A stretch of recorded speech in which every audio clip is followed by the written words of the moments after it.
ኢንጀንደር ሄልስ ከጤና ሚኒስቴር ጋር በመተባበር ይህንን ፕሮግራም ሲያዘጋጅ ዋና አላማዎቹ ይህንን ይመስላሉ።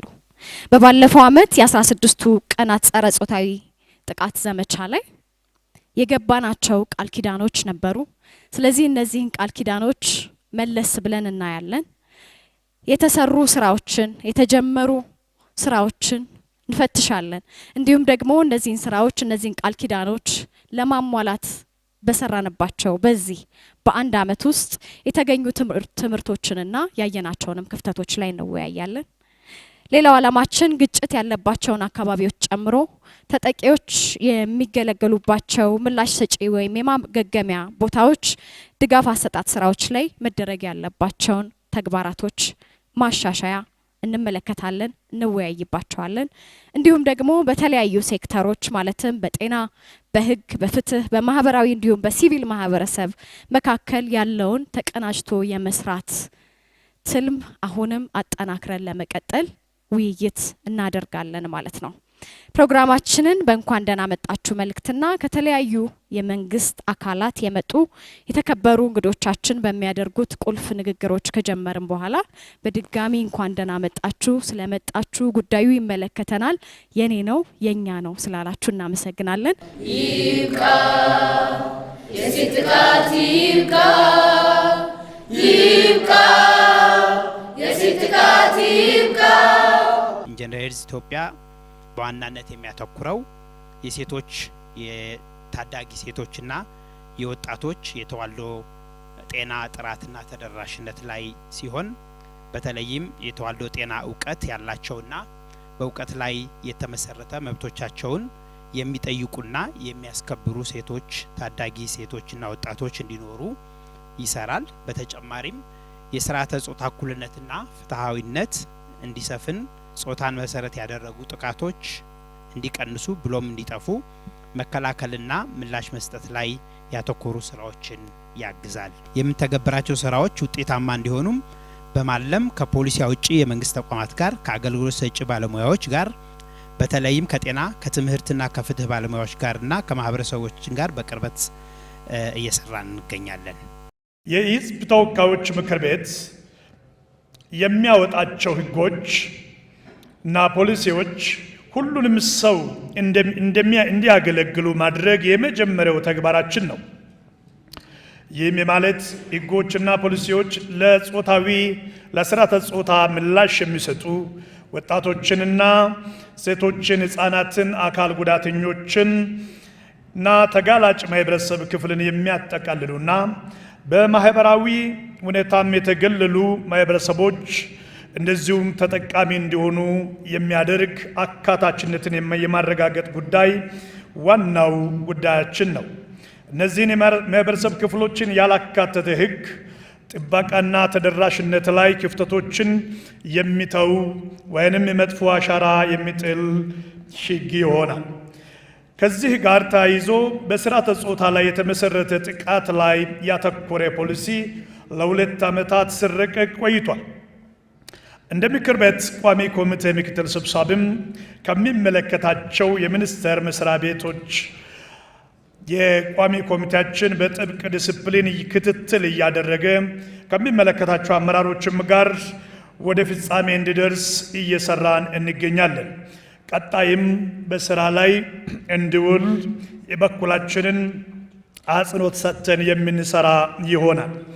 የሴቶች ህፃናትና ወጣቶች አካል ጉዳተኛ ዜጎች መብት፣ ደህንነት፣ ጥቅም የሚያስጠብቁ ህጎች መውጣታቸውን ማረጋገጥ ብቻ ሳይሆን የህግ አስፈጻሚ አካላት በአግባቡ እየተገበሩት መሆን አለመሆኑንም ማረጋገጥ ይጠበቅብናል።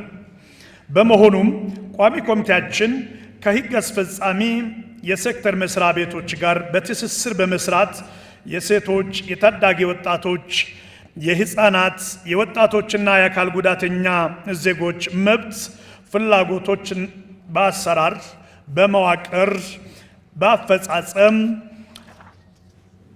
መተግበራቸውን እንከታተላለን፣ እንደግፋለን፣ እንቆጣጠራለን። አላፍ ብለንም የእርምት እርምጃዎችን እንወስዳለን። ፍትህ ሚኒስቴር እንግዲህ በህግ የተሰጠው መሰረታዊ ስልጣንና ኃላፊነቶች አሉት። የመጀመሪያው የወንጀልን በተመለከተ ከምርመራን ከማስተባበር፣ ክስ ከማዘጋጀት፣ ምርመራ ክርክር ከማድረግ፣ ከማስቀጣት፣ አጠቃላይ ሰብአዊ መብቶችና እንትኖች ከማስከበር አንጻር ትልቅ ኃላፊነት አለው። አሁን ከያዝነው ጉዳይ ላይ ከሴቶችና ህፃናትን አስመልክቶ ደግሞ ጉዳዩን በልዩ ትኩረት በመስጠት በአደረጃጀት ሁለት አይነት አደረጃጀት መስርቶ በተቻለ መጠን ቅድም በጠቀስኩት የሴቶችና ህፃናትን በተለይ ደግሞ ጾታዊ ጥቃትን አስመልክቶ በወንጀል የተደነገጉትን ለማስከበር እንዳይደርሱም ለማድረግ ስራዎችን ይሰራል። የሴቶችና ህፃናት ወንጀል ምርመራ ሴቶችና ህፃናት ዳይሬክቶሬትን ለብቻው በማደራጀት የሰው ኃይል መድቦ የወንጀል ክስ ምርመራ ክርክር ሂደቶችን እየተከታተለ ነውና በአብዛኛውም በዚህ ጉዳይ ላይ በምርመራ ቀርበው ክስ ተመስርቶባቸው ክርክር ተደርጎባቸው አብዛኞቹን ከ90 አሁን ባለው አፈጻጸም 96 97 ከዛ በላይ % የማስቀጣት አቅም ላይ ደርሰናል። ብዙ መስራት ያለብን እንዳለ እናምናለን። በወንጀል የተደነገጉትን ከማስፈጸም አንጻር የወንጀል ጉዳዮች ከፍትህ ከማረጋገጥ አንጻር ለጾታ ጥቃትን አስመልክቶ በዚህ መልክ እየሰራ ነው። በዚሁ መልኩ ደግሞ ከወንጀል ውጪ ይሄ ነገር መከላከልን ይጠይቃል፣ ስርዓት መቅረጽን ይጠይቃል፣ ግንዛቤ ማሳደግን ይጠይቃል፣ የክልሎችን አቅም መፍጠርን ይጠይቃል፣ የክልሎችን አደረጃጀት እንዲሁ አብሮ መስራት ይጠይቃል። ከዚህ አንጻር ደግሞ የሴቶችና ህፃናት በተመለከተ ይህንን ከወንጀል ውጪ ያሉትን ጉዳዮች የሚሰራ ዳይሬክቶሬት አለ። ስለዚህ ፍትህ ሚኒስቴር በዚህ መንገድ ነው ለጉዳዩ ትኩረት የሰጠው። በዚህም መሰረት የፍትህ ሚኒስቴር በንቃተ ህግ፣ በትምህርት፣ በስልጠና ጉዳይ ላይ ራሱንም ከራሱ ውጭ ያሉ የፍትህ አካላትንም ክልሎችንም ጭምር በከፍተኛ ሁኔታ እያሰለጠነ ግንዛቤ እየሰጠ ይገኛል። ውጤታማ ስራ ለመስራት ከሚያስፈልጉ አደረጃጀቶች አመለካከት፣ ግብአት ወሳኝ ናቸው። ከዚህ አንጻር ከክልሎች ጋር ብዙ ስትራቴጂክ ጉዳዮች ላይ ስልጠና እየሰጠን ነው። ተመሳሳይ የሆነ ለጉዳዩ አግባብ የሆነ አደረጃጀት ያስፈልጋል። ይህ ትልቅ ጉዳይ ነው። ስርዓቱን ለመዘርጋት የቅብብሎች ትኩረት ለማድረግ እነዚህ አይነት አደረጃጀቶች ወሳኝ ናቸው። እዚህ ላይ ለክልሎች እየሰጠን ያለው ድጋፍ ከፍተኛ ነው። ከዛ ባለፈ ፍትህ ሚኒስቴር አጠቃላይ የወንጀል እቅዶችን በጋራ የማቀድ ከክልሎች ጋር ሪፖርት የማድረግ ሌሎች ስራዎችንም ይሰራል። በተለየ መልኩ ደግሞ ከክልሎች ጋር ከምንሰራው ስራዎች ውስጥ አንደኛው እቅድን በጋራ የማዘጋጀት ጉዳይ ነው። ይህን እንግዲህ ሁላችሁም በዚህ ዘርፍ ላይ የተሰማራችሁ ሰዎች ታውቁታላችሁ ምን ያህል ወሳኝ እንደሆነ። እቅዶችን ሲዘጋጅ ለክልል አቃቤ ሕጎች ለክልል ኃላፊዎች አብረን ነው ቁጭ ብለን የምናዘጋጀው። እንዲሁም አደረጃጀት የማኑዋሎች ያስፈልጋሉ። እዚህ ጉዳይ ላይ የስልጠና የሚሰጥባቸው ከጾታዊ ጥቃትን አስመልክቶ የራሱ የሆነ ገጽታ ስላለው ያንን ታሳቢ ያደረገ የስልጠና ማኑዋሎች ያስፈልጋሉ። እሱን አዘጋጅተናል። በቀጣይም የሚዘጋጁበት ሁኔታ እየሰፋ ነው የሚሄደው። ለመርማሪዎች፣ ለአቃቤ ሕጎች፣ ሌሎች አካላቶችም በዚህ አይነት መንገድ እያደረግን ያለነው ስራና ድጋፍ ይቀጥላል ማለት ነው። የጾታ ተኮር ጥቃቶች አስመልክቶ የተለያዩ መመሪያዎች ለውስጥ ሴት ሰራተኞችም ለሴት ተገልጋዮችም በርካታ መመሪያዎችን በማሻሻል የተለያዩ እርምጃዎችን ወስዷል። በተለይም የጾታ ተኮር ጥቃቶች ጉዳዮችን የሚያስተናግዱ ዳኞች ፎረም ቅድም እንደተባለው በጥቃት ደርሶባቸው የሚመጡ ሴቶች ላይ ወደ ዳኝነት የሚመጡ ወደ ህግ አካል የሚመጡ 23% ናቸው። ከ23% ውስጥ ደግሞ በማስረጃና በተለያየ ምክንያት ተንጠባጥበው የሚቀሩ በጣም በርካታ መዝገቦች ይኖራሉ።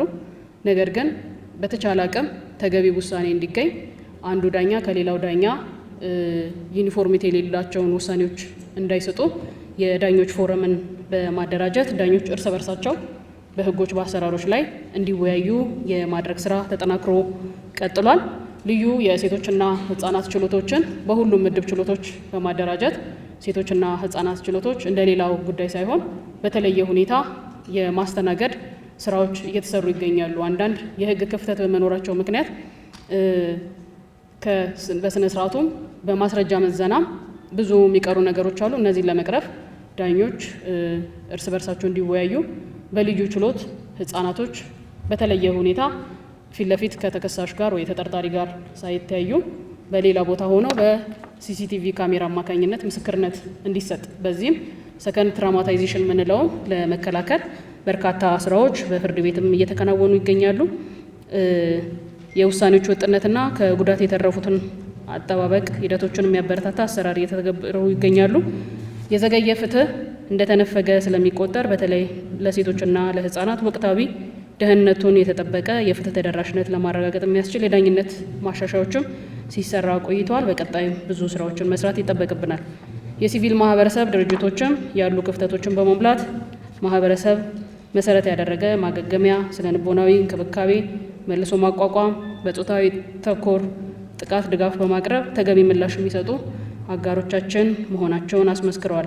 ሆኖም ከፊታችን ካለው ችግር ስፋት አንጻር አሁንም ብዙ ነገር የሚጠበቅብን ስለሆነ ጾታን መሰረት ያደረጉ ጥቃቶች የግለሰብ መብትን መጣስ ብቻ ሳይሆን ለሀገር እድገት፣ ለማህበራዊ መረጋጋትና ለፍትህ እንቅፋት ስለሆኑ በቀጣዩም ጊዜ የብሔራዊ ደረጃውን የጠበቀ የአሰራር ሂደት ሙሉ ትግበራ በሀገር አቀፍ ደረጃ የተጠናከረና ዘላቂነት ያለው የአንድ ማዕከላት አገልግሎት ከጉዳት ለተረፉት ተስማሚ የፍትህ ሂደቶች፣ አስተማማኝ ትምህርት ቤቶች በማደራጀት በፖሊሲ ቋንቋ ብቻ ሳይሆን በተግባር ሴቶች በተለይም የጾታዊ ጥቃት ተጎጂዎች ትርጉም ያለው የመብት ማስጠበቂያ ስርዓት እንዲገነባላቸው ተባብረን መስራት አለብን። የዛሬው ውይይትም ተቋማዊ ግምገማ ብቻ ሳይሆን የብሔራዊ ቁርጠኝነት የምናሳይበት ሊሆን ይገባል። ጾታዊ ጥቃት ለሴቶች፣ የሴት ታዳጊዎችና የህፃናት ላይ ከባድ የተባሉና ለረጅም ጊዜ የሚቆዩ የጤና ችግሮችን ያስከትላል። አንዱ ማሳያ የጤና ሚኒስቴር በቅርቡ ካጠናቀቃቸው በአስራዎቹ ዕድሜ ውስጥ ያሉ የእርግዝና መንገዶች ካርታ ቲኔጅ ፕሬግናንሲ ሮድማፕ ዋነኛ መንስኤዎቹ በህፃናትና በአፍላ ወጣቶች ላይ የሚደርሱ ጾታዊ ጥቃቶችና ያለ ዕድሜ ጋብቻ መሆናቸውን አመላካች ነው። ከዚህ በተጨማሪም ጾታዊ ጥቃት አካላዊ ጉዳቶችን ያስከትላል። ለፌስቱላ፣ ለኤችአይቪ፣ ለአባለዘር በሽታዎች ተጋላጭነታቸውን ይጨምራል። የስነ ልቦና፣ የስሜትና የአእምሮ ጤና መታወክም ችግርንም ያስከትላል። ይህ ደግሞ የሚያሳየው ጾታዊ ጥቃት በከፍተኛ ማህበረሰብ ጤና መናጋት መንስኤ መሆኑን ነው። ከጤና ዘርፍ በተጨማሪ ደግሞ የማህበራዊና ኢኮኖሚያዊ ህይወታቸውን በእጅጉ ያናጋል። በመሆኑም ለጾታዊ ጥቃት ተጎጂዎች ሊሰጡ የሚገባቸው የማገገሚያ አገልግሎቶች ይህን ጥልቅና ውስብስብ የጤና ማህበራዊና ኢኮኖሚያዊ ቀውስን ባገናዘበና ትርጉም ባለው መልኩ መሆን ይገባል። በዚህ ላይ የምንሰራው መንግስታዊ ተቋማት፣ የሲቪል ማህበረሰብ፣ የግሉ ሴክተር የሰው ኃይላችን፣ እውቀታችን፣ የገንዘብ ሀብታችንና የመሰረተ ልማታችንን በማቀናጀት አይነቱና ግዝፈቱን እየተቀያየረ እየተፈጸመ ያለው ጾታዊ ጥቃትን በመከላከልና ምላሽ በመስጠት ከባለፉት ጊዜያት በበለጠ ልንረባረብ ይገባል። የቷላችሁ ተማሪዎች ምሳ ሰዓት ነው አይደል? ተጫወቱ። ነይ እስኪ አንቺ ነይ። ነው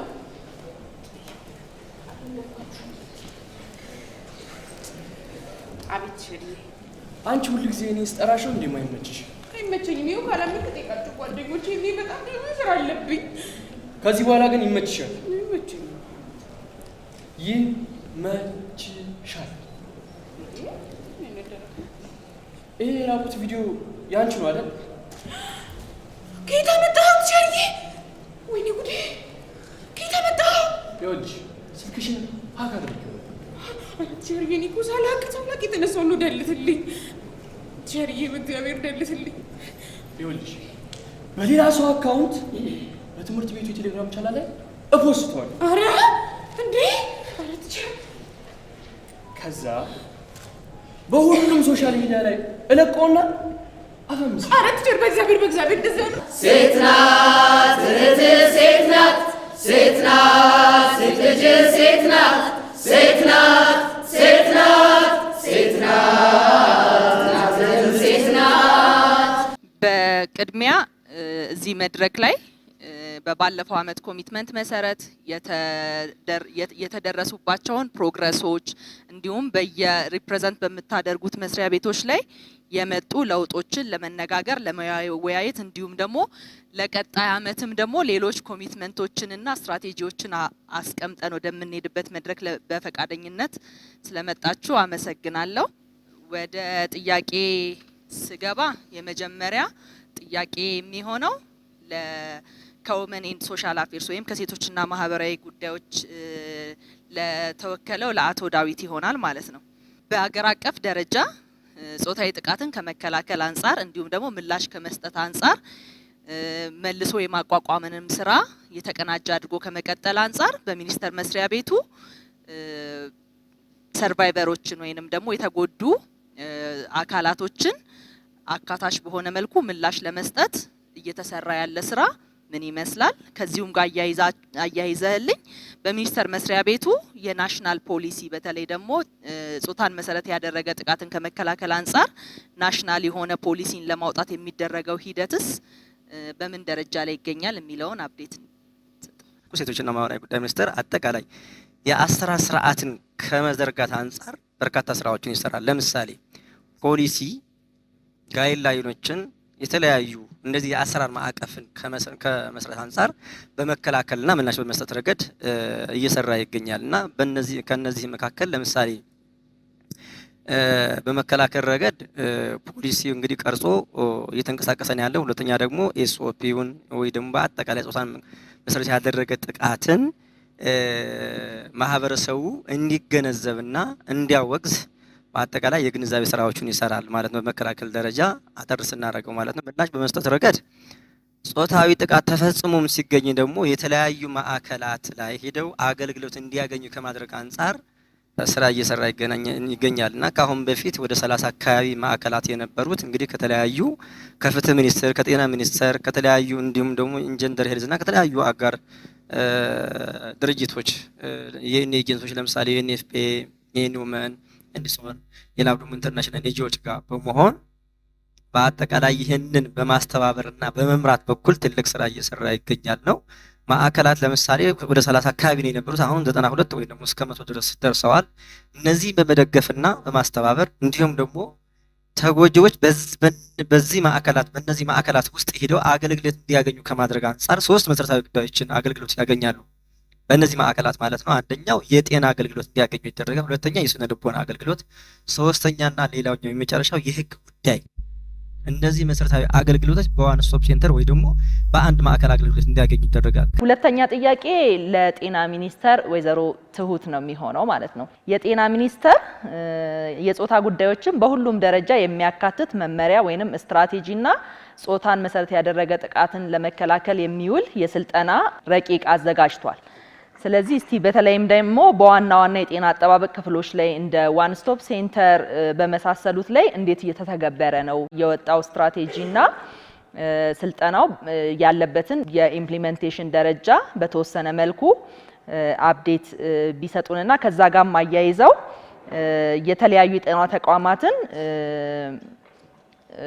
በተለይ ዋን ስቶፕ ሴንተር ላይ ፎከስ ያደረገው የቅዱስ ጳውሎስ ሆስፒታል የሚገኘውን የአንድ ማዕከል አገልግሎት የእድሳት ላይ ይገኛልና ይሄ እድሳት አንደኛ ምን አይነት አዳዲስ አሰራሮችን ያካትትና የተሻለ ሰርቪሱን ተደራሽ ከማድረግ አንጻርና ጥቃት የደረሰባቸውን ሰዎችን አገልግሎት ከማሻሻል አንጻር ያለው ጠቀሜታ ምን እንደሚመስል አያይዘው እንዲገልጹልኝ ጠይቃለሁ። የመንግስት ባለድርሻ አካላት እንዲሁም ደግሞ መንግስታዊ ያልሆኑ አካላትን እንዲሁም ደግሞ ማህበረሰቡንም ባሳተፈ መልኩ ይሄን ስትራቴጂክ ፕላን ተግባራዊ እያደረግን እንገኛለን። እንግዲህ ይሄ ስትራቴጂክ ፕላን በዋናነት ጾታዊ ጥቃትን የመከላከልና ምላሽ ላይ ያተኮረ ነው። እንደሚታወቀው የጤና ስትራክቸር ከማህበረሰብ ድረስ ያለ በመሆኑ በተለይ ደግሞ የጤና ኤክስቴንሽን ባለሙያዎችን ታሳቢ በማድረግ እነሱን በማካተት ኮሚኒቲ ላይ ያለውን የአዌርነስ ክሬሽን ወይ ደግሞ የግንዛቤ መፍጠሪያ ስራዎችን የምንሰራው በእነዚህ የሄልዝ ኤክስቴንሽን ወርከሮች ነውና እነሱን ቀጣይነት ባለው ስልጠና መስጠት እንዲሁም ደግሞ ማንኛውም ኬዞች ሲኖሩ ከማህበረሰብ ውስጥ አውጥተው ወደ አገልግሎት ወደሚሰጥባቸው ተቋማት እንዲያደርጉ የመለየት ስራው ላይ ተሳታፊና ትልቅ ድርሻቸውን እንዲወጡ ከማድረግ አንጻር ኮሚኒቲውንም ከማንቃት አንጻር እነሱ ላይ መከላከል ላይ እየሰራን እንገኛለን።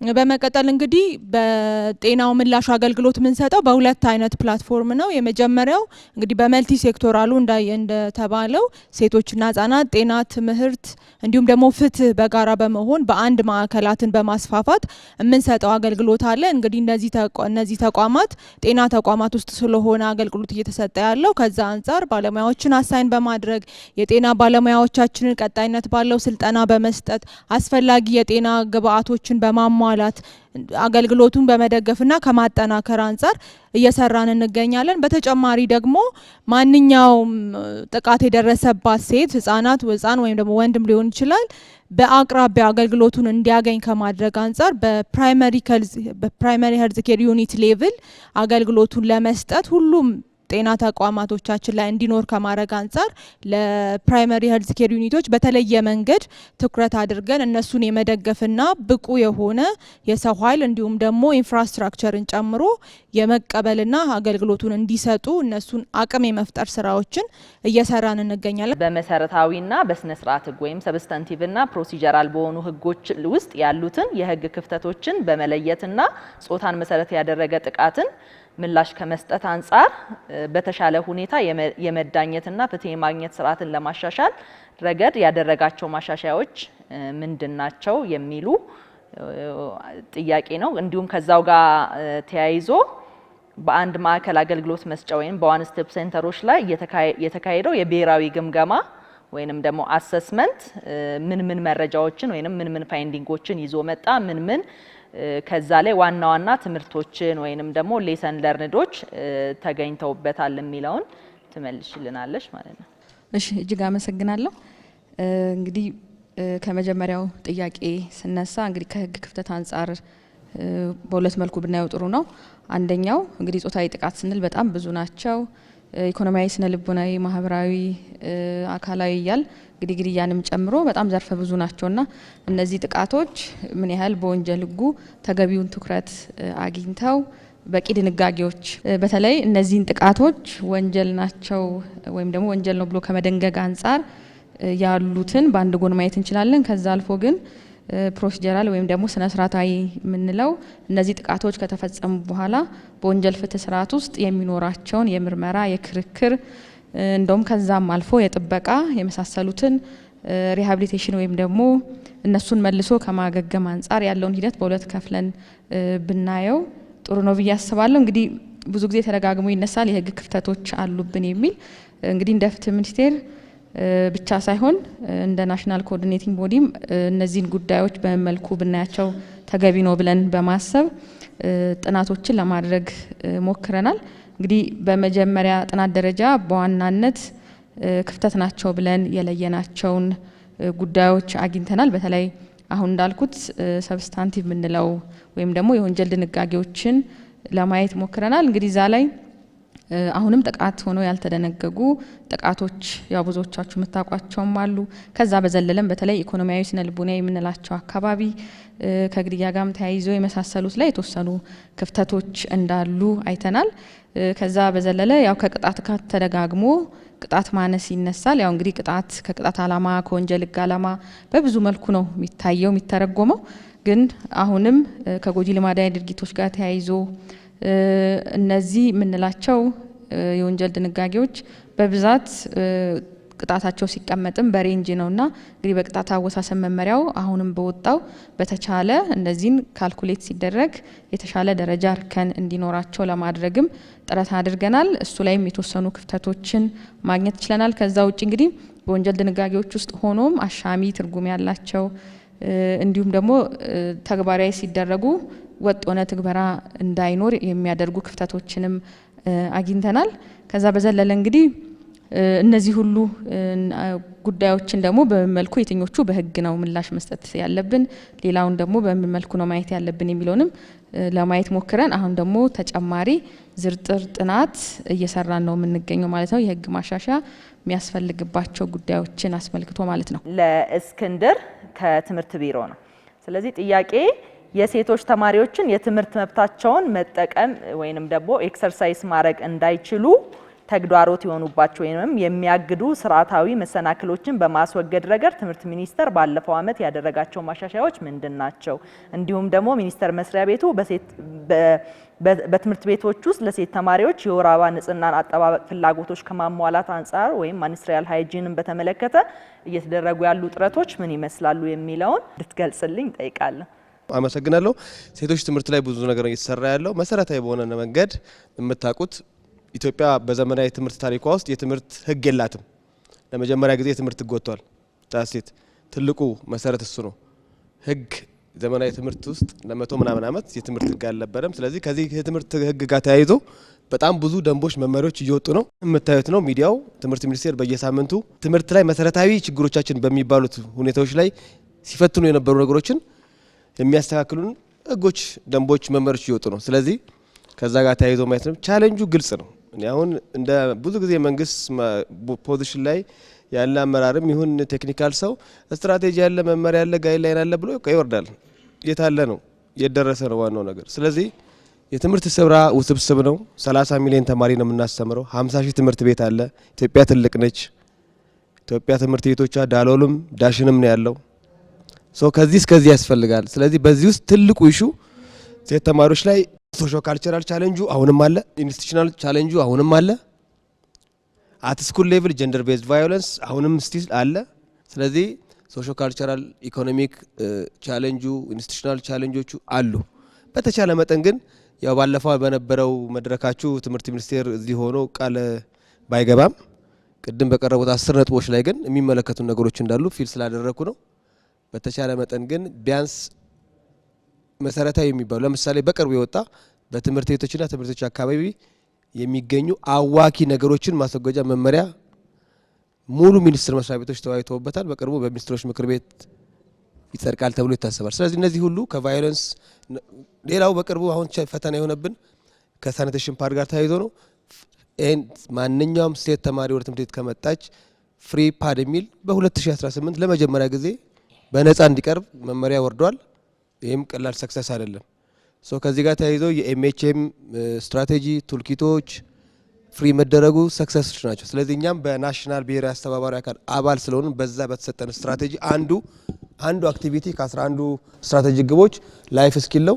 እሱ አት ስኩል ሌቭል ኤጅ ስፔሲፊክ ኤንድ ግሬድ ስፔሲፊክ የሆነ ላይፍ ስኪል ትሬኒንጎች እየተሰጡ ነው። ወደ ዳኛ ልዑል ቀጣዩን ጥያቄ ልውሰድ። አዲሱ የቅጣት አወሳሰን መመሪያ ከጾታዊ ጥቃት ወንጀልን ጉዳዮችን ፍትህ ከማስጠት አንጻር ምን አዲስ ነገር ይዞ መጣ? ሁለተኛ ነገር ደግሞ የዘገየ ፍትህ እንዳልተሰጠ ይቆጠራል ከሚለው አንጻር ፈጣን የሆነ ፍትህን ከማግኘት አንጻርም በፍርድ ቤቶች ውስጥ እየተሰራ ያለ ነገር ምን አለ የሚለውን አጠር ባለ። ሁሉንም ነገር በትክክል ከፈተን ነው አሁን ያለው ዋን ስቶፕ ሴንተር አለ ማለት አይቻልም። ወይም ፍርድ ቤቶችም በሚጠበቀው ስታንዳርድ እየሰሩ ነው ማለት አይቻልም። ስለዚህ የአስፈላጊ የሆነውን በፍርድ ቤት በኩል ሴቶችና ህጻናት የጥቃት ሰለባ ወይም ተጎጂ ሆነው በሚመጡበት ሰዓት የእነሱን ኢንተረስት ያማከለ ሰርቫይቨር ሴንተርድ አፕሮች የሚባለውን በማስረጃ ህጋችን የሚሆን በወንጀል ስነ ስርዓት ህጋችን ውስጥ አካቶ መሄድ ነው። ይህንን ለማድረግ የሚያስፈልገን ነገር የዳኞች ስልጠና ብቻ ሳይሆን ሶሻል ወርከሮቻችንን አብረን ማሰልጠንና መያዝ መቻል አለብን። አንዱ ችግራችን ያው የተርኖቨር ጉዳይ ነው። ስለዚህ በዚህ ሲስተም ውስጥ ያሉ ሰዎችን ለማቆየት የሚያስችል አሰራር ይሰራል ብዬ ነው ተስፋ ማረገው። ከዚህ በተጨማሪም በፌዴራል ደረጃ ድሬዳዋና አዲስ አበባ ላይ ብቻ ሳይሆን ወደ ሌሎችም ክልሎች በፌዴራል ደረጃ ያለውን ተሞክሮ የማስፋፋት ስራ ቢሰራ መልካም ነው የሚሆነው። ምክንያቱም አብዛኛው ህዝብ በፌዴራል ሳይሆን በየክልሉ ባለ ጁሪስዲክሽን የሚንቀሳቀስ ስለሆነ ነው። ስለዚህ ሪሊ አሁን ለምሳሌ ጳውሎስ ላይ ተጠቅሷል አይደለም? ከኢንጀንደር ሄልዝ ጤና ጥበቃ በመሆን አንድ ላይ ለመጀመሪያ ጊዜ በፎረንሲክ የታገዘ ዋን ስቶፕ ሴንተር እናደራጃለን እየተባለ ነው። ከዚህ ቀደም የነበረው የጋንዲ የጥሩነሽ ቤጂንግ የአበበች ጎበና እና የሚኒሊክ ሆስፒታልን አሰራር ስንመለከት ሞር ኦር ለስ የህክምና ማስረጃ ብቻ ፕሮዲውስ ማድረግ ነው። ይሄም ከዚህ ቀደም ከነበረው የተለየ ነገር አይደለም። አሁን ትልቁ ጋፕ በኢትዮጵያ ባለው የዚህ የጾታዊ ጥቃት ክስ ሂደት ላይ የማስረጃ ክፍተት ነው። ይሄም ከዲኤንኤ ጋር በተገናኘ ቴክኒካልና ብቃት ያለው የተከሰሰን ሰው ወይም የተጠረጠረን ሰው ከወንጀሉ ጋር አታች የሚያደርግና ኒርሊ 99% ኢፌክቲቭ የሆነ አሰራር አለ። ግን ይሄ ነገር ወደ ሀገራችን በአግባቡ ገብቶ ስራ ላይ እየዋለ አይደለም። ይሄ በሚሆንበት ሰዓት ተጠርጣሪ ተከሳሽም የዲዩ ፕሮሰስ መብቱ ተጠብቆ ተጎጂዎችም ደግሞ የራሳቸውን ቪክቲም ሴንተርድ በሆነ አፕሮች መብታቸው ተጠብቆላቸው የዚህ የክስ ሂደት ውስጥ ሙሉ ተሳታፊ እንዲሆን ነው። እስከዛሬ ባለው አቃቤ ሕግ ነው የሚወክላቸው። ስለዚህ የነሱ ድርሻ ጎልቶ እየወጣ አይደለም። ቅድም ባነሳሁት ያው ከሰዓት አንጻር ነው። አዲሱ የቅጣት አወሳሰብ መመሪያ ለምሳሌ አንዱ ማክበጃ ብሎ ያለው ሳይኮሎጂካል ጉዳትን አስመልክቶ መመዘንና ለቅጣት ማኗሉ አንድን ግብአት ሆኖ ቅጣት ከፍ የሚልበት ሁኔታ ማመቻቸት ነው። ግን ይሄንን ለማድረግ የሚያስችል አሰራር አለ ነው ስንል በጣም ጋፕ ያለበት እንደሆነ ነው የተረዳ ነው። ከዚህ ቀደም ከኢንጀንደር ጋር በነበረንም ውይይት እንደዚህ አይነቶች ክፍተቶች ላይ ስትራቴጂክ በሆነ ሁኔታ ሳፖርት በማድረግ ያለውን የዳኝነት አገልግሎት አንድ ስቴፕ ፈርዘር ማስኬድ እንችላለን ነው የምንለው። ስለዚህ ኢን ዘ ሪል ሴንስ ኦፍ ዘ ተርም ዋን ስቶፕ ሴንተሩም ይሁን ዴዲኬትድ የሆኑት ኮርቶች በትክክል ጾታዊ ጥቃት የደረሰባቸው ሴቶችና ህጻናትን ፕሮቴክት አድርገው በዲዩ ፕሮሰስ አማካኝነት ደግሞ የተጠረጠረ መሆን የተከሰሰ መብቱ ሳይነካ ሁለቱንም ባማከለ መልኩ ውጤታማ የሆነ የዳኝነት እና የቅጣት ስርዓት መዘርጋት የሚቀጥለው ዓመት እቅዳችን ይሆናል። ብዙ የለየናቸው ችግሮች ስላሉ በዋናነት የፍትህ አካሉን በተለይ ፖሊስና አቃቢ ግን ከፌዴራል እስከ ክልል ቀደም እንደተባለው ፌዴራል ላይ ሳይሆን ክልል ላይ ወርዶ መስራት በሰፊው ስለጀመር እሱን አጠናክረን መቀጠልና የቅብብሎች ስርዓት ወይም ደግሞ ሙሉ የሆነ ስታንዳርዱን የጠበቀ አገልግሎት በዋን ስቶፕ ሴንተሮች የሚሆንበትን በለየነው አክሽን ፕላን መሰረት ወደ መሬት ያው ካላወረድ ነው ችግር መለየት ብቻ ስለሚሆን በብዛት የለየናቸው ችግሮች ላይ ፎከስ ያደረገ ነው የሚሆነው። ስለዚህ ምላሽ መስጠቱ ላይ ያለውን ጋፖች ማጠናከር ብለን መያዝ እንችላለን። ግን አሁንም ቢሆን ስትራቴጂው ላይ ትልቅ ለውጥ አምጥቷል የተባለው ፕሪቬንሽን ፎከስ ሊሆነ ነው ብለን ነበረ። ግን ከ11 ስትራቴጂዎች ውስጥ 5ቱ ፕሪቬንሽን ፎከስ አድርገው እዛ ላይ የሚሰሩ ስራዎች በጣም አናሳ ስለሆኑ ትንሽ አሁን ካለው አካሄድ ወጣ ያለ ፕሪቬንሽን ላይ የተሻለ እቅድ በዚህኛው አመት ይኖረናል ብለን አስበን ያንን ታሳቢ ያደረገ ነው የናሽናል ኮኦርዲኔቲንግ ቦዲውን እቅድ ያቀር ነው። ስለዚህ እሱ ተሳክቶልን ከሰራን የተወሰነ ፕሮግረስ ፕሪቬንሽን ላይ ደግሞ ይኖረናል ብዬ አስባለሁ። አመሰግናለሁ። በሴቶችና ማህበራዊ ጉዳይ ሚኒስቴር በቅርቡ እየወጡ ያሉ የወጡትን ለምሳሌ ኤስኦፒ አለ፣ ጂቪቪ ኬዝ ማኔጅመንት ጋይድላይን አለ። እነሱ ጂቪቪ በሚተገበርባቸው ማዕከላትም ይሁን ሸልተር በአጠቃላይ መንግስታዊ የሚሆኑ መንግስታዊ ባልሆኑ ድርጅቶች ላይ አንደኛ ስርጭቱን ማስፋት ነው። እነዚህን ማለት ነው እነዚህ ተግባራዊ እንዲሆኑ ወደ መሬት እንዲወርዱ ማስተዋወቅና በአጠቃላይ ኮፒ እንዲደርስ ይደረጋል። እንግዲህ አሁንም በጅምር ላይ ነው ያለውና ምናልባት የኤስኦፒው እንደው ቅድም አልተናገርኩትም ከሰዓት አንጻር እንጂ ለምሳሌ በ3 ክልሎችና በ32 ማዕከላት ወይም በ32 እንትን ተቋማት ላይ ተሞክሮ እጅግ በጣም ውጤታማ እየሆነ ነው ያለውና ስለዚህ አንደኛ እሱን እንትን ማጠናከርና ማስረጽ ወይም ደግሞ ማስፋት ነው የሚሆነው። ጂቪቪ ኬዝ ማኔጅመንት ጋይድላይኑም በተመሳሳይ ማለት ነው። ምሳሌ ዋን ስቶፕ ሴንተር ሊሆን ይችላል፣ ሸልተር ሊሆን ይችላል። በአጠቃላይ በዛ ውስጥ ያሉትን ሰርቪስ ፕሮቫይደሮችን ካፓሲቴት ማድረግ ማስተዋወቅ፣ ማስረጽና እንዲሁም ደግሞ ህትመቱን ማሰራጨት ነው የሚሆነው። ከዚህ ውጭ ቅድም ጠቅሰውታል፣ ቅንጅታዊ አሰራሩን መንግስታዊ ይሁኑ መንግስታዊ ካልሆኑ ድርጅቶች ጋር ጂቪቪን በተመለከተ ወይ ደግሞ ጂቪቪን መሰረት ያደረገ ጥቃትን ለማስወገድ በሚደረገው ሂደት ሁሉ በማስተባበር በመምራት በኩል ያው አጠናክረን እንቀጥላለን ነው። እጅግ አድርጌ አመሰግናለሁ። ያ ሎካል ሪሶርስ ሞቢላይዝ በማድረግ አምና ከ1.5 ሚሊዮን ብር በላይ ከማህበረሰቡ በመሰብሰብ ለሰርቫይቨር እና ለቪክቲም በጦርነቱ ለተጎዱ ማህበረሰቦች ሰጥተናል። ሌላው ደግሞ ገቨርንመንት ጋር ሎካሊም በሪጂናሊም በጣም እና ሴሶች ጋር ኮላቦሬት የበለጠ እናጠናክራለን። ቲንክ እንደሰጧቸው ደቂቃ ማነስ አይደለም፣ ግን ብዙ ኮሚትመንቶችን ከያንዳንዱ መስሪያ ቤቶች መስማት ችለናል። ስለዚህ ምናልባት ይሄኛውን የተደረጉ ኮሚትመንቶችን በኋላ ላይ መዝጊያው ላይ በተወሰነ መልኩ ጠቅለል አድርገን የምንሰማው ይሆናልና አሁን ግን ለናንተ እድል ልስጥ ያቀረቡት ፕሮግረሶቻቸው ላይ ጥያቄ ካላችሁ ሀሳብ ካላችሁ ምናልባት በጣም አጠር ባለ መልኩ ማለት ነው። ለትምህርት ሚኒስቴር ብቻ አንድ ጥያቄ ስላለች ባጭሩ ማንሳት ፈልጋለሁ። እንግዲህ በትምህርት ቤቶች አካባቢ ላይ የሚደረገውን ጾታዊ ጥቃት ለመከላከል ትምህርት ሚኒስቴር በቅርቡ እኛ በቅርቡ ነው መረጃውን ያገኘ ነው። በትምህርት ቤቶችና በትምህርት ቤት አካባቢ ለሚደርሱ ጾታዊ ጥቃቶችን ለመከላከል መመሪያ አዘጋጅቶ ከ2014 ጀምሮ ወደ ስራ የገባ መመሪያ እንዳለ በቅርቡ መረጃውን ማግኘት ችለናልና ይሄ መመሪያ በአብዛኛው ማለት እውቀት እኛ ከትምህርት ቤቶች ጋር ኮሚኒኬት አድርገን በመንሰራባቸው ላይ ብዙም ግንዛቤው የተለመደ አይደለም።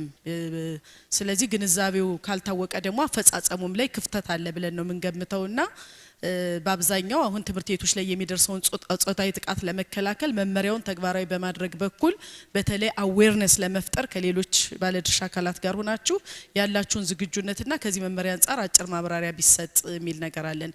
እኛም ይሄን ለመስራት ተጠግተን ነው መረጃውን በቅርቡ ያገኘ ነው። ስለዚህ እዚህ አንጻር ማብራሪያ ስለምፈልግ ነው። አመሰግናለሁ። የኬዝ ስቶሪዎች ከጀንደር ጋር በተለይ ከቫዮሌንስ ጋር በተገናኘ ኬዝ ስቶሪዎች በኢትዮጵያ ያጥራሉ። ብዙ ጥቃቶች አሉ፣ ግን ምናልባት በጣም የታወቁ ኬዝ ስቶሪዎች ከ10 ወይም ከ15 አይበልጡም። ምን ሚዲያ ላይ ረጅም ዓመት ሰርቼ ስለማቅ የሀና የካሚላት ወይም ምናምን ብለን በቁጥር የምንጠራቸው ሰዎች ስቶሪን ያለው። ስለዚህ በጣም በተቻለ መጠን ስቶሪ ላይ በተለይ በሚኒስትር ኦፍ ኤጁኬሽን በተለያዩ የትምህርት ማዕቀፍ ስቶሪዎች ላይ ቢሰሩ ብዙ ታሪኮች፣ ምክንያቱም የተለያዩ ግለሰቦች ታሪክ እንዴት ሰዎችን ኢንስፓየር እንደሚያደርግ እንዴት ሰዎችን እንደሚያነሳሳ ስላየን ማለት ነው። ቅጣቱ ምን ያህል ይሄ ነው ይመስለኛል እንግዲህ የብዙ ሰዎች ጥያቄ፣ ምን ያህል አስተማሪ ነው? ምን ያህል አቀጣጭ ነው? እኔን ያየህ ይቀጣ ያስብላል ወይ? ነገ ሌላኛው ወንድ ተመሳሳይ አይነት ነገር እንዳያደርግ ይሄን ነገር ካደረግኩ ለካ እንደዚህ አይነት ነገር ይመጣብኛል የሚለውን ያሳስበዋል ወይ ነው? ወይስ የለመድናቸውን እነዚህን ያህል ዓመታት ይፈረድበታል፣ ከዛ በኋላ ባመክሮ ኦር በሆኑ ነገሮች ቆይቶ መውጣትን ነው ሰው ትሬንድ እየተለማመደ ያለው? ስለዚህ እዚህ ላይ ምናልባት ወደ ህግ አውጪ አካላቶች የሚሄድ ነገር ቢኖርና የተሻለ ነገር ብናይ ደስ ይለኛል። ለፍትህ ሚኒስቴር፣ ለሴቶችና ማህበራዊ ጉዳይ ሚኒስቴርና ለመጀመሪያ ደረጃ ፍርድ ቤት ተወካይ ነው። የመጀመሪያው ሜንሽን ሲደረግ አልሰማውም፣ ምናልባት ሚስ አድርጌው ካልሆነ ለአካል ጉዳተኛ ሴቶችና ህጻናት የጥቃት ተጎጂዎች ኢንክሉሲቭ የሆነ ወይም ደግሞ አካታች የሆነ ሰርቪስ ከመስጠት አንጻር ምን እየተሰራ ነው የሚለውን ብትመልሱልኝ። ሁለተኛው ደግሞ የጥቃት ተጎጂዎች ፍትህ ፍለጋ ወደ ፍትህ ተቋማት ሲሄዱ ሌላ ጥቃት የሚደርስባቸው ወይም ደግሞ ዳግም ጥቃት ወር ደግሞ ሰከንዳሪ ቪክቲማይዜሽን ላይ ይደርስባቸዋልና ይህን ከማስወገድ አንጻር እነዚህን የጥቃት ተጎጂዎችን የሚያስተናግዱ የፍትህና የድጋፍ ሰጪ ባለሙያዎች ክህሎት እንዲኖራቸው ወይም የጥቃት ተጎጂ ሴቶችና ህጻናትን የስነ ልቦናና ጉዳት ሁኔታን ያማከለ ሰርቪስ መስጠት የሚችል ባለሙያዎች እንዲኖሩና ክህሎት እንዲኖራቸው ከማድረግ አንጻር ምን እየተሰራ ነው የሚለው ነው። አመሰግናለሁ። በቅርቡ ምን አጋጠመኝ፣ አንዲትን ሴት ስጠይቃት አይ እኔ ኦንላይን ነው የምሰራው አለችኝ። ኦንላይን የሴተኛ አዳሪነትን ህይወት እየሰራች ነው ማለት ነው። ምንድነው እዚህ ጋር ማለት ዲጂታል ሚዲያውን የማንቆጣጠርበት ነገር ምንድነው የያዘን? ለመንግስት እንግዲህ ይሄንን በዋናነት ማድረግ የሚችለው የመንግስት አካል ነውና ምንድነው እንግዲህ ሶሻል ሚዲያ ላይ ቲክቶክ ላይ የምናያቸው ነገሮች በጣም ከባህላችን ውጪ የሆኑ ነገሮች አሉ። ከዛም ብሶ አሁን ኦንላይን ሴተኛ አዳሪነት በደንብ እየተሰራ ነው። ይሄ ይታወቃል ወይ? እዚህስ ላይ ዝም ብለን ነው ወይ የምናየው የሚለውን ነገር ምንድነው ማድረግ ያለብን የሚለውን ነገር እንደው ምላሽ ቢሰጥበትና የሆነ ነገር ቢደረግ እኔ ምኞቴ ነው። ምክንያቱም ጊዜ በገፋን ቁጥር ደግሞ ምን እንደሚፈጠር አናውቅም። የመጣሁት አካል ጉዳተኛ ሴቶች ብሔራዊ ማህበር ነው። የኔን ጥያቄ ቀደም ሲል አንዷ ልጅ ጠይቃለች፣ ግን ለማብራራት ያህል ለሶስቱ ሚኒስቴር መስሪያ ቤቶች ለሴቶችና ማህበራዊ፣ ለጤና ሚኒስቴርና ለትምህርት ሚኒስቴር ነው መጠየቅ የምፈልገው። ምንድነው የአካል ጉዳተኞችን ጉዳይ አንድ ማዕከል ሲባል የአካል ጉዳተኞች ጉዳይ እንዴት ነው ጥቃት የደረሰባት ሴት እንዴት ነው እንትን የምትለው ማለት እንደ አካል ጉዳት አይነቱ ይለያያል የሚያስፈልገን እንትን ማለት ነው። ለምሳሌ የምልክት ቋንቋ አላችሁ ሆይ? ለምሳሌ ቅዱስ ጳውሎስ አካባቢ የተባለ ነገር አለ። የጤና ባለሙያዎች ሲመደቡ የምልክት ቋንቋስ ተመድቧል ወይ? ይሄንን ያልኩበት ምክንያት ያው የመጣውበትን ማህበር ብዙ ነገሮችን ስለማወቅ ማለት ነው። ወደ ጤና ጣቢያ አካባቢ ታሞ ሲሄዱ ምልክት ቋንቋ ስለሌለ ብዙ ችግሮች ስለሚደርስባቸው ነውና ይህንን ማብራሪያ ቢቀርብ ማለት ነው። የተሰራ ነገር ካለ ካልተሰራ ደግሞ ቀጣይ እንዴት ነው ሊሰራ የታሰበው የሚለው ነው። ሌላው ደግሞ ትምህርት ሚኒስቴር ያው ብዙ ማሻሻያዎችን እያደረገ ነው። ጥሩ ነው ለማለት ፈልጋለሁ። ወደ ትምህርት ቤቶች አካባቢ ንጽህና መጠበቅ ጋር ከመጸዳጃ ቤቶች ጋር አካባቢ አሁንም ብዙ ነገሮች ይቀራሉና እነዚህ ነገሮች ቢታሰቡ ለማለት ነው። አመሰግናለሁ። እንደ ጉልህ ችግር ሆኖ የታየው ከፍትህ ሚኒስቴር የመጡ ሰውም እንዲይዙት የቦታው መራራቅ ነው። ለምሳሌ ፖሊስ አለ፣ የስነ ልቦና ባለሙያዎች አሉ፣ ግን አቃቢ ህግ በቅርብ የለም። ወደ መምሪያው ወይም የአቃቢ ህግ ጽህፈት ቤት ወዳለበት ለመሄድ የሚቸገሩበት ሁኔታ አለ እና እሱ መልክ ቢይዝ አንዱ ትልቁም ችግር የፍትህ ሚኒስቴር ስልጣን ስለሆነ ነው። የአዲስ አበባ ከተማ ፍትህ ቢሮ ለምሳሌ በዚህ ረገድ እንዲሳተፍ ስልጣን ቢኖረው ኖሮ ወይ በውክልና ሊሆን ይችላል ወይ በህግ በዛው ችግሩን የማቃለል እድል ይኖር ነበር እና ከግንኙነትም አንጻር ትንሽ በሱ ዙሪያ የሚነሱ ችግሮች እንዳሉ አረጋግጠናል። ይሄ እንዲስተካከል እንሻለን። ጀንደር ሄልዝ ጋር አሁን በቅርቡ በሚሰሩባቸው ትምህርት ቤቶች አካባቢ ላይ መመሪያውን እያስተዋወቅን ነበር። ስለዚህ ብዙ ፓርትነሮቻችን በሚሰሩባቸው አካባቢዎች ባሉ ትምህርት ቤቶች ትክክል ጥያቄ ነው ያነሳሽው።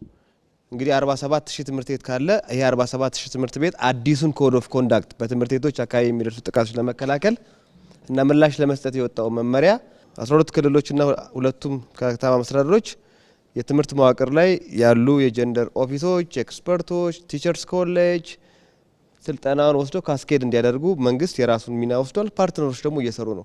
በነገራችን ላይ ይሄ መመሪያ ከ11 ዓመት በፊትም የነበረ ነው።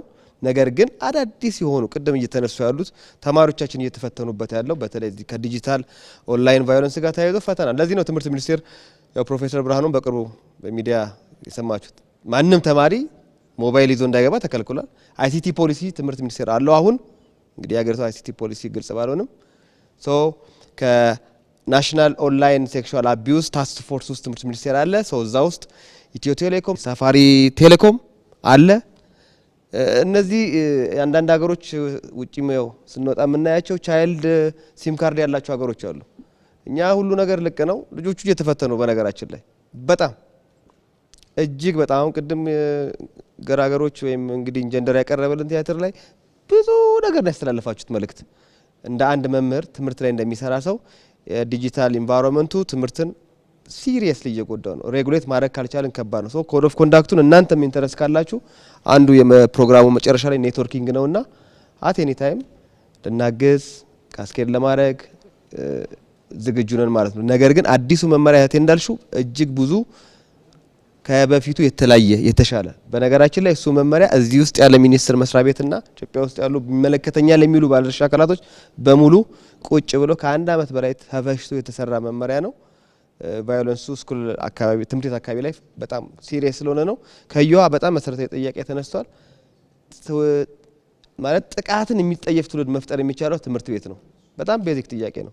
እንግዲህ አዲስ ስርዓተ ትምህርት ነው። በነገራችን ላይ ሁልጊዜ የትምህርት ጥራት ወድቋል እያለ ሁላችን በጋራ ነው የምናወራው።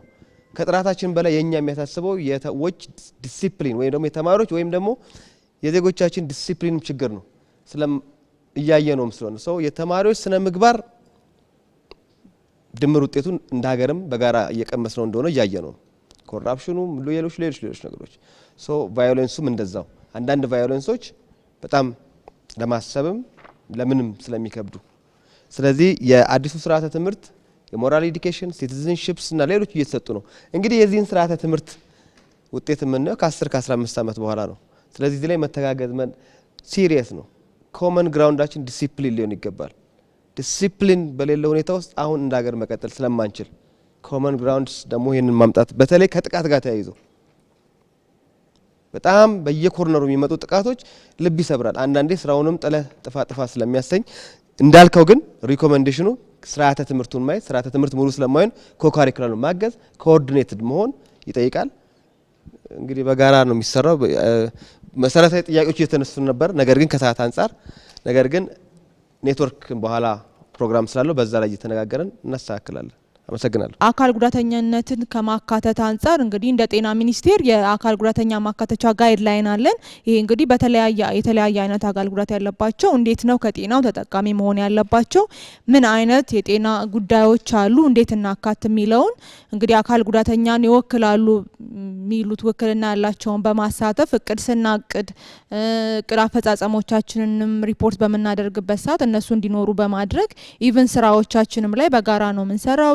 የተለያዩ የግንዛቤ መፍጠሪያ ማቴሪያሎችን ጽሁፎችን ስናዘጋጅ እነሱንም የማካተት በብሬል የማድረግ እንዲሁም ሳይን ላንጉዌጅ ስልጠናዎችን በጤና ተቋማት ላይ ለሚሰሩ የጤና ባለሙያዎች በመስጠት እንዲሁም ደግሞ ከነዚህ ከአካል ጉዳተኛ ማህበራት ጋር በመቀናጀት ነው መሰረታዊ የሆነ የሳይን ላንጉዌጅ ትሬኒንግ መስጫ ማቴሪያል አዘጋጅተናል። ጤና ላይ ፎከስ ያደረገ ማለት ነው። እነዚህን ማቴሪያሎች በመጠቀም በሁሉም ክልሎች ላይ ላሉ የጤና ባለሙያዎች በተመረጡ ስልጠናዎችን እንሰጣለን። እንግዲህ እነዚህ ስልጠናዎች በሁሉም ጤና ጣቢያ 5 5 የጤና ባለሙያዎች ተመርጠው ስልጠና እንዲወስዱ ተደርጓል። ስለዚህ እነዚህን ደግሞ በባለቤትነት በጋራ በመስራት ምን ያክል አገልግሎቱ ኢፌክቲቭሊ እየተሰጠ ነው የሚለውንም መደጋገፍና አብሮ መስራት ከማህበሮቹም የሚጠበቅ ነገር ነው። ግን መነሳሳቱ አለ። የተጀመሩ ብዙ ስራዎች አሉ። ተጋግዘን ደግሞ ማስቀጠል ማሻሻል ደግሞ ይገባናል። የቅጣት ማነስ መብዛት በሚለው ጉዳይ ላይ የተነሳ ነገር አለ። እንግዲህ የህጋችን ላይ የተቀመጠው ቅጣት እንደ ሁኔታው እስከ እድሜ ልክ እስራት የሚል ነው። ይህም የሚወሰነው በደረሰው ጉዳት መጠን ነው። እንግዲህ ከአነስተኛው ጀምሮ የመጨረሻው ሞት ፍርድ በዚህ ጉዳይ የለም። ምክንያቱም ሞት ፍርድን አስመልክቶ ያው የገደለ መሆን አለበት። ለሱም ቢሆን በአብዛኛው ሚቲጌቲንግ ሰርከምስታንስ ስላሉ ብዙ ጊዜ የሞት ፍርድም አንሰማም። ሆኖም ለዚህ ለጾታዊ ጥቃቱ ግን እስከ እድሜ ልክ 25 ዓመትና እድሜ ልክ ድረስ እንደ ሁኔታው የሚያስቀጡ አንቀጾች አሉን። ስለዚህ ለምንድን ነው ሁልጊዜ ይሄ ነገር ልንሰማ ማንችለው? ጉዳዩ የሁለት ሳይድ ነው። ፍርድ ቤት ባላንስ መያዝ አለበት። የተከሰሰ ሰው አለ፣ እንደዚሁም ደግሞ የጥቃት ሰለባ የሆነ ሰው አለ እና የሁለቱንም ባላንሱን ጠብቆ ነው መስራት ያለበት። አትሳይ እንደፍሰዳይ ጥፋተኛ ከተባለ ማክበጃና ማቅለያ የሚባሉ ነገሮች ስላሉ ማንኛውም ዳኛ እነዛን ነገሮች ኢንቱ አካውንት ከቶ የሚወስነው ስለሆነ ሁልጊዜ ምናልባት በማህበረሰቡ ዘንድ ከፍ ብሎ እንዲመጣ የሚጠበቀው ቅጣት ላይኖር ይችላል። አሁን የተሻሻለው የቅጣት መመሪያ ግን ይህንን በተወሰነ መልኩ የሚቀይረው ይሆናል ብዬ ነው ማስብ። ለነበረን ውይይትና ፕሮዳክቲቭ የሆነ ዲስከሽን በጣም አመሰግናለሁ። ባካችሁ እንግዶቼን በክብር ሸኙልኝ። አስብ አስብ አስብ የጥቃት እጅህን ሰብስብ። አዎ አዎ አዎ አስብ የጥቃት እጅህን ሰብስብ። ሴቶችና ማህበራዊ ጉዳይ ሚኒስቴር በኩል የተሰጠ ሪፖርት አለ። መጀመሪያ ወደዛም ከመሄዴ በፊት አፕሮቹ ጥሩ ነው ብዬ ነው የማስበው። አምና ያንዳንዱ ስቴክሆልደር ምንድነው አካምፕሊሽ ማድረግ የሚችለው በዚህ ዓመት ምንድነው መፈጸም የሚችለው የሚለውን ኮሚትመንት ይዘው ሄደው አሁን ደግሞ በዚህ ዓመት ካሰብናቸውና ካቀድናቸው ጉዳዮች እነዚህን ፈጽመናል ብለው እና የቀሩ ደግሞ አሉ። በዚህ ምክንያት ደግሞ ያላሳካናቸው ገና አሉ ብለው በዚህ መልኩ በኦዲቲንግ መሰራቱ ጥሩ ነገር ነው። ምክንያቱም ብዙ ጊዜ ተሰብስበን እንዲናረጋለን እያል በዛው እንለያያለን። ምንም አይነት ቤንችማርኪንግ የለም። አይ ቲንክ ይሄ ጥሩ ካልቸር ነው ብዬ አስባለሁ። እሱን ለማመስገን ፈልጌ ነው። የሴቶችና ማህበራዊ ጉዳይ ሚኒስቴር መቼም እንደምናውቀው ሰፊ ነው፣ በጣም ሰፊ ነው የተሰጣቸው ማንዴት። እንግዲህ ከዛም አንጻር እንደተገለጸልን ብዙ የኮኦርዲኔሽን ስራ እየሰሩ ነው ያሉት። ነገር ግን ሁለት ጉዳዮች ላይ ኮሜንት ማድረግ ፈልጋለሁ። የመረጃ ቋት የተባለው በጣም ጠቃሚ ይመስለኛል። እንግዲህ እኔ ግንዛቤ ምንድነው ይሄ በተለይ መረጃን በተመለከተ በጣም ኮምፓርትመንታላይዝድ ነው። እኛ ሀገር የጤና ሚኒስቴር መረጃ ያወጣል፣ የትምህርት ሚኒስቴር መረጃ ያወጣል፣ በየዘርፉ መረጃዎች ይወጣሉ። ሪሶርሱ ሊሚትድ ነው። ግን እያንዳንዱ ያንን መረጃ በግሉ ይዛል እያንዳንዱ ተቋም። ስለዚህ እነዚህን መረጃዎች ክሮስ ቼክ አድርገን ክሮስ አናላይዝ አድርገን ጠቃሚ የሆነ የፖሊሲ ኢንፑት ለማድረግ ይቸግረናል። ስለዚህ አሁን በተሰጠን በወንድማችን በተሰጠን ሪፖርት መሰረት ይሄ የመረጃ ቋት መዘጋጀቱ ከየአቅጣጫው የሚመጣውን መረጃ ኦፍ ኮርስ አናላይዝ ደግሞ እሱን ማድረግ አለብን። እሱን አናላይዝ አድርገን ለፖሊሲ ግብዓት ስንጠቀም የበለጠ ውጤታማ እንሆናለን ብዬ ስለማስብ ከሱ አንጻር እነሱ ትልቅ ነገር መሆኑን ለመናገር ፈልጌ ነው። ሁለተኛው ነጥብ ማነሳው ይሄ ሚኒስትሪው የኮኦርዲኔሽን ሮል ብቻ ሳይሆን እንግዲህ ካስታወስኩ ፖሊሲውን በትክክል የሞኒተሪንግ ሮልም አለው። አሁን እንደ ሩዋንዳ ባሉ ሀገሮች ጀንደር ሞኒተር የሚባል የራሱ የቻለ መስሪያ ቤት አለ። እያንዳንዱ መስሪያ ቤት ይከታተላል። በሴቶች ጉዳይ ምን ደረሰ፣ ምን ተሰራ የሚል ያ ሪፖርት ደግሞ ቀጥታ ለፕሬዚደንቱ ነው የሚሄደው እና እንግዲህ ያን አይነት ተቋም ባይኖረን የኔ ግንዛቤ የዚህ የወመንስ አፌር ወመንስ ኤንድ ሶሻል አፌር የኮኦርዲኔሽን ብቻ ሳይሆን የሞኒተሪንግ ስራ ከፓርላማ ከሚሰራው ሞኒተሪንግ ደግሞ እዛ ጋር ሳይደርስ የሞኒተሪንግ ኃላፊነትም አለበት ብዬ አምናለሁ። እየሰሩም ሊሆን ይችላል።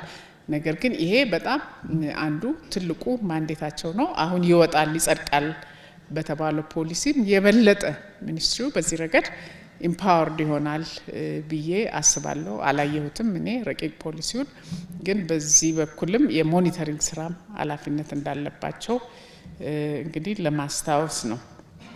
የጤና ሚኒስቴር በጣም ጥሩ ነው። ትልቁ የነሱ መሳሪያ ይሄ የኤክስቴንሽን ወርከርስ፣ ምክንያቱም በስትራክቸር ውስጥ ኦልሬዲ የተደራጀ ክፍል ስላለ እነሱን ማጠናከር፣ እነሱን ማሰልጠን፣ እነሱን መከታተል ትልቅ እንደ ፕሮቴክሽን ኦፊሰርስ ጭምር ሊያገለግሉ ይችላሉ። በየጊዜው ችግሮቻችን አዳዲስ ችግሮችና ነባር ችግሮች አሉ።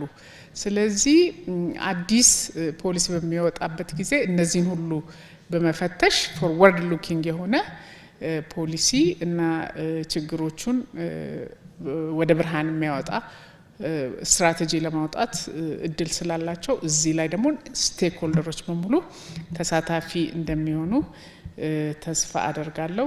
ያንን መፈጸም ያልቻለ አንድ ቢሮክራት ካለ መጠየቅ መቻል አለበት።